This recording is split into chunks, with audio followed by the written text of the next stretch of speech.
আবু হুরায়রা রাদিয়াল্লাহু তাআলা আনহু বলেন, রাসূল সাল্লাল্লাহু আলাইহি ওয়াসাল্লাম বলেছেন, ইন্না ফি সূরাতিল বাকারা আয়াতান, নিশ্চয়ই সূরা বাকারায় দুটি আয়াত রয়েছে।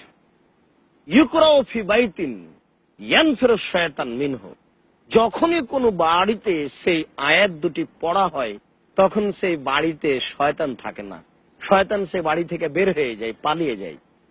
সেই আয়াত দুটি হচ্ছে,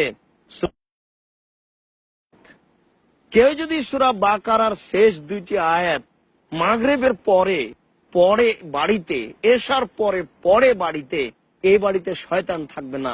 বুখারী মুসলিমের হাদিস। আল্লাহর নবী বলছেন, আল্লাহর নবী বলছেন যে মান কারা আয়াতাইনে মিন আখির সূরাতিল বাকারা, কেউ যদি সূরা বাকারার শেষ দুইটি আয়াত পড়ে, কাফাতাহু, তাহলে তার জন্য সেই রাতে নিরাপদ থাকার জন্য যথেষ্ট। সূরা বাকারার শেষ দুইটি আয়াত যদি মানুষ পড়ে তাহলে সারা রাত তার জন্য আর কোনো সমস্যা হবে না।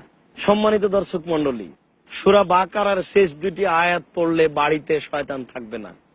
আমরা এভাবে মিলাদ অনুষ্ঠান করছি নতুন বাড়ির জন্য, নতুন দোকানের জন্য, আর হাফেজদেরকে ডেকে নিয়ে আসছি। তারা কি পড়ছে না পড়ছে তাদের জন্য আমরা খাওয়ার পেশ করছি, আবার কিছু শেষে টাকাও দিচ্ছি, কাজটাও বেদাত।